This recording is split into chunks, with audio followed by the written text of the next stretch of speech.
Tisha Lewis, and this is The Good Word. For those joining us for the first time, welcome. And for the Good Word family returning, welcome back to your dose of faith and inspiration and The Good Word. To my right is JoNate Leak, joining us on The Good Word. You are a chef by day and a gospel music artist by night. And I just found out just a few moments ago before we started, you play 9 different instruments. Yes, I do. Wow.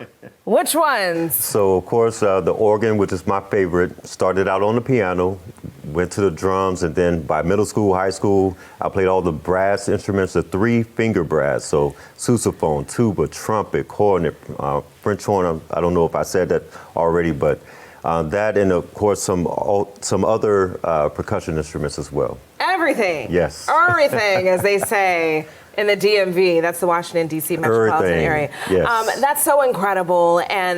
But you cook. You're a chef. I am. And it's something that started, before I could even, like my earliest memories are helping to shuck peas and corn. I have a very southern family, so we had a garden, and we blanched vegetables, preserved them. So it's been a part of my life. So it's a lifelong thing. 2 of your passions, food and music, and particularly gospel music, yes, are things that bring people together. Food and music. Yes, it's something that I've grown up on as well, because just as I mentioned, my earliest memories of, prepping vegetables, my grandparents, they hosted, I would say, dinners at their house, and we always ended up at the piano. We've always had a piano in the house, and that would turn into a full-on worship experience after the dinner has ended. So you grew up around gospel music, yes, and in I the did. church. Yes. All of my aunts and uncles play and sing. My grandparents and their siblings, they're all in ministry as well. We were the church. All of my cousins and siblings, we had to be the choir, we had to be the ushers, we had to be everything in the church. So, of course, gospel music was the focus or the center of our musical experience. So it was a natural transition for you. Yes.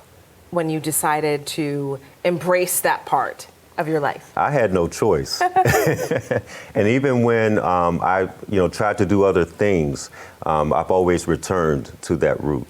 That foundation is very strong. So tell me a little bit, you're a chef and you're working as a chef and you're cooking and you decide, you know what, I'm gonna sing the gospel music that I grew up singing. Yes, so it's as a minister of music, it's natural to have to learn all these songs, but it's another thing to have it as an integral part of your lifestyle. It's my way of worship. It's my creative escape. There's been things that have happened in my life, and it's the gospel music that got me through the word, through the music, of course, but the music is definitely the spiritual connection that helped get me through as well. And you are officially a minister of music now. Yes, Tell I us am. About that. I've recently been installed as a minister of music at a local Baptist church here in D.C. Shout out to First Rock Baptist. Hey! So I am a licensed ordained minister as well. I started taking classes aside from my curriculum. My degree's in biology, but I also I knew that I was called to preach, and I worked with my bishop at the time and did my trial sermon at the age 19. Wow! So So I'm definitely a licensed minister of music. That's incredible. And we've been having this conversation a lot on The Good Word about how music in the church has changed, especially during the pandemic. Yes. And then post-pandemic. What have you seen on your end? So on my end, and of course, as being recently installed as a minister of music, I also am a member of a church, and I was also active in other church, or I ministered at other churches as well. And there's been a common theme at most of them. During COVID, we lost a lot of members. Unfortunately, to COVID, we lost them here on earth, but also just as in a participatory way, a lot of people have not returned to church, or they've lost interest in coming, or when they try to come back, they say that their voice has changed, or their voice is different, or they just don't have a desire. They've navigated a new way of living to where they don't value coming back. It's interesting you mentioned that, because I think the statistics are that church attendance dropped by about 40% during COVID. A lot of people were watching online, Bedside Baptist online, and they never returned. Yes. And so now here we are. Here we are, and I am dealing with that right now in my role as minister of music. I'm trying to bring the choirs back. You know, I come from an era growing up in the early 90s where the choirs were everything. There were huge choirs. I grew up in a Baptist church first. We would go to the Baptist church early, and then we would go to, and that was because of my grandparents, and then I would go with my younger aunts and parents to the Kojic church for the rest of the Sunday evening. And if you know anything about Kojic, they had the aims. We had the jurisdictional aim, the state aim, and then the international aim, or back in the day, UNAC. Huge choirs. Right. I mean, I grew up singing in the choir. Folks who are familiar with the Good Word know that I grew up in Greater Mount Calvary Holy Church on Rhode Island Avenue with Bishop Alfred Owens and co-pastor Susie C. Owens. Yes. And I sang in YCC, which was the youth concert choir. And not only did we sing, we sang, and we also had choreography attached. Yes. And it was a big production. And a beautiful experience. It was amazing. And that somehow, not germane to Greater Mount Calvary Holy Church, but churches collectively somehow have replaced the choirs with praise teams. Yes, and my praise team is currently the choir that sings the most. When I can't get a group or get one of the choirs to be ready, the praise team is just there. It's they're always ready. And we sang through COVID. We were the only choir during COVID, and I feel like the culture changed because of that. At the churches that I participated in, they were just praise team focused. The style of songs were praise team oriented. So it's been a challenge, coming back, and I'm actually in the process of I have launched a choir called The Sound. So I'm actually recruiting for that right now, which it's basically an open mass choir, or I would say a community choir, because I've gotten the approval. You don't have to be a member of First Rock to join the choir. But I am trying to bring that sound back, that essence back, not just for our church, but for the culture and the community as a whole. More than a decade ago, about 11 years ago, when you were navigating the gospel music industry, rest in peace to Richard Smallwood. He passed away a short time ago, but we are still remembering him, and his legacy is still with us. What was that moment like, especially in light of his passing as well? Well, it's definitely a memory that's reverberated. It's returned back to me. So at First Rock, there's a conference called Bridge the Gap, and they were honoring the Richard Smallwood singers. And of course, Richard Smallwood came there because I was the organist at the church. I'm on the organ, and I see Richard Smallwood comes in. He had such a majestic air, when he came in. So, he was so respected. So as he's coming down the center aisle to walk straight to the front, I'm on the organ. We're doing one of his songs, and I'm like, oh my God, this is Richard Smallwood. And you have to understand that while first of all, Richard Smallwood, he was my favorite composer. Wow. He was also my grandmother, who we call Medea. He was her favorite composer, so much so that when I started taking piano lessons at age 6, after we started going through classical training, she paid extra just for the music instructor to train me from his folio. Wow. So there's a songbook out that was out in the 90s that had all of his hits from that era, from the song Center of My Joy, Total Praise. Yes. It was like a full circle moment because, I was trained to learn his music specifically, as well as the hymn book. And then, fast forward to I am on the organ in Washington, D.C., and Richard Smallwood walks in as his choir is being honored. That moment must have been incredible. It was. It's one I'll never forget. And then obviously with his passing, when you heard about his passing, it obviously, you remembered that moment again. Of course. And there's so many people that I've met and networked with that actually worked with him.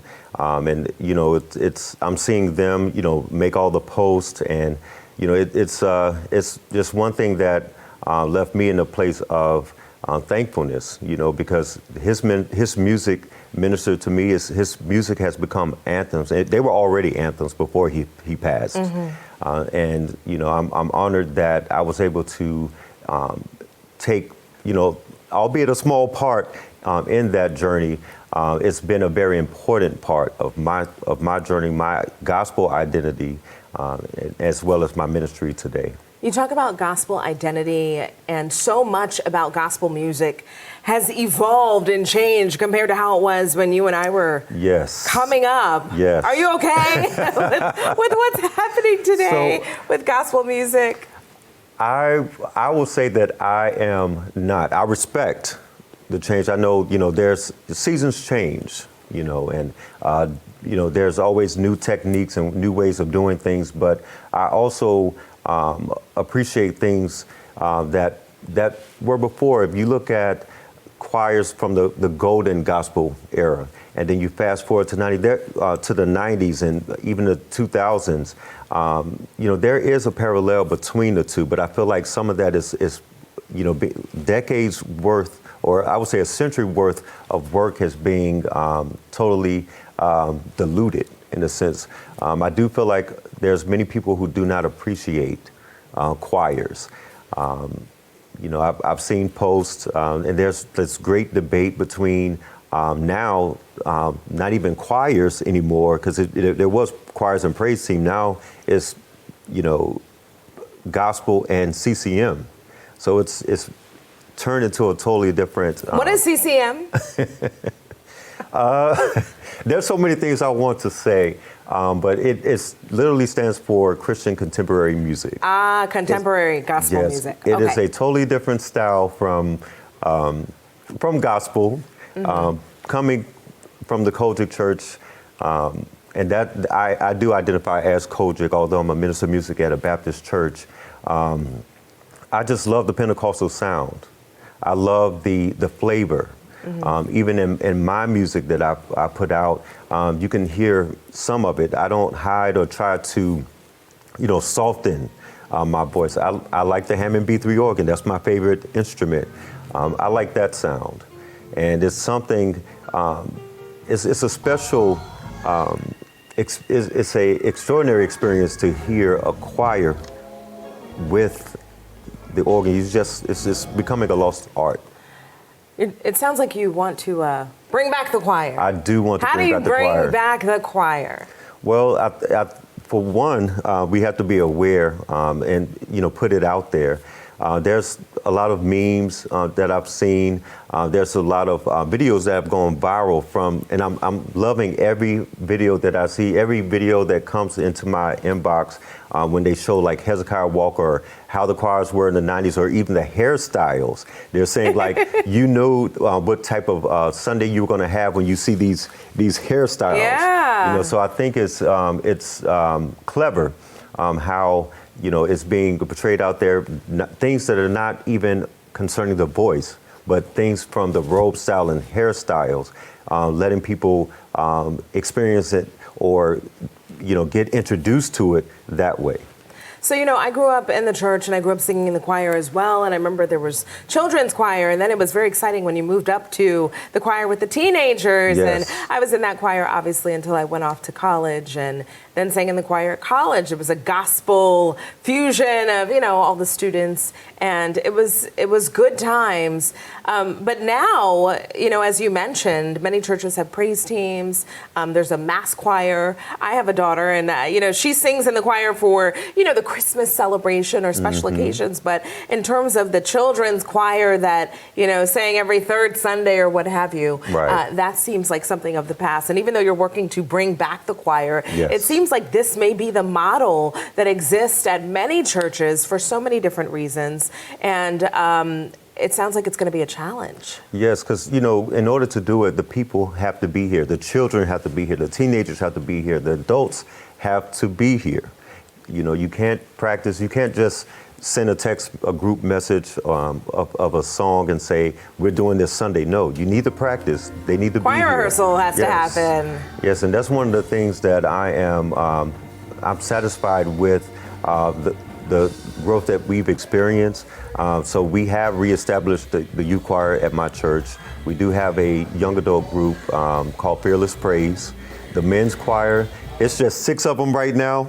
Hey, 6 but and we strong. We are going robust. They seem motivated to, to go out, because I know that there's other men out in the congregation that can be a part. So I know it's my job to make sure that it is presented in a way that's authentic, but also attractive to them as well. We're not doing just quartet standard. I'm making sure that we have a variety of styles within that one group. And then, of course, the mass choir. Our mass choir, transparently, is not a mass choir yet. It doesn't compose of every choir, but I do believe that we can bring that back to where it's truly a mass choir with all ages, all groups combined. I love to see it. No auditions, right? No auditions, no. No auditions are needed, no. This, you're not getting paid. You're not getting a check for singing in the sound choir. It is truly, you will be blessed. I love that. You will be blessed, but yes, this is just, it's open, it's pure, it's raw, and it's authentic. It's us giving our voices as a sacrifice. At 19 years old, JoNate Leak became a licensed minister and has since preached from the pulpit, carrying both word and worship with conviction. He firmly believes ministry extends beyond the 4 walls of a sanctuary. It lives wherever people gather, including around the piano. Yes. That is where it all started. That is where it all started. I hosted a dinner at my house. Again, I've always had a piano growing up, so even in my adulthood, I have a piano at home. And after this one particular dinner, when I first moved here in DC, we gathered around the piano. It was a full worship experience, and of course, they wanted to keep, doing it again. And it's turned into an event called Sounds and Spirits. And fast forward to today, of course, I've continued. I still have people gather around the piano, and I've began to, write my own music. And currently, I am a finalist. I was nominated for Best Gospel Inspirational Song. I got to be at church. That's awesome. Yeah, so that's coming up on the Whammies, March the 28th at the Turnaround. And the Whammies, for folks watching from all over, is our local version in the Washington, D.C. area, DMV area, of the Grammys. Yes. So it's a big deal. It is a big deal. It's a beautiful event, a big production as well. And I'm honored to be a part. And tell us about, you have a monthly meetup with the Sounds of Spirits? Yes, so Sounds and Spirits, that is something that launched from a dinner and a gathering around the piano back in 2014. So actually next month, on my birthday, March the 15th, there will be the 12th anniversary of Sounds and Spirits. It is DC's largest live band open mic. Wow. It is secular in nature, but those of you know, bring a tambourine, because we do have church. And it started with gospel roots. It started with gospel roots. There were 2 praise teams, because I moved here in January 1st of 2014. Of course, my birthday being in March. By that time, I had already met and started going to different churches, made friends with 2 praise teams. We came together, and of course, it was inevitable. Wow. So, yes. Everyone who comes in the Good Word, we always ask them, and I know you are going to have something special to say. We always ask, what is the Good Word? So the Good Word is knowing that, the one that we serve, the one that we believe in, he has us, He's our comforter. He gives us what to say. He guides our steps, and he is coming back. Wow, that's a powerful word. He is coming back. And so until then, we have to occupy until he comes and to make sure, we are living a life. We are the salt of the earth, that we're being that light, that we're inspiring people and lifting people up. Let me ask you, for someone who may be watching this right now and they are, amid the 9-to-5 grind, doing their livelihood or whatever it is they may enjoy doing, what was that push that made you feel like you could step out and pursue your passion and do something different? Well, knowing that because I do, and I say it humbly, I do know I have a gift. And seeing the impact from it, I believe that gifts are not for us to keep or even gatekeep. Gifts are meant to be shared. And so I share Jesus. I share Jesus through music. Music is a powerful tool, for worship, but also uplifting and encouraging people. So as I have that gift, I believe it's important. And because of that, I've been blessed. And so I know that it's a thing that I'm called to do. And so that push comes from me knowing, being rooted in and knowing who I am and what I'm supposed to do. We love it. We love it. And so you are a chef. Yes. You play 9 different instruments, yes, including the piano. Mm-hmm. You lead a open mic, the largest and longest open mic session in the Washington, D.C. metropolitan area. Yes. Sounds and Spirits? Sounds and Spirits, yes. I got Every third Sunday, we are at Public Bar Live this year for our residency. And then you're up for the Whammies. I'm up for the Whammies, March the 28th at the Capitol Turnaround. Again, that is the best gospel inspirational song, I Got to Be at Church, which is a testament of my life with being, wanting to, have a social life, but also knowing my purpose and my calling. Chef JoNate Leak, thank you so much for joining us on The Good Word. Also, gospel minister of music. Incredible. Thanks so much for joining us. We are on demand on Fox Local Sundays at 10 a.m. and on Fox Soul Sundays at 4 and 4:30 p.m. Eastern. I'm Tisha Lewis. Thank you for watching The Good Word. Until next time.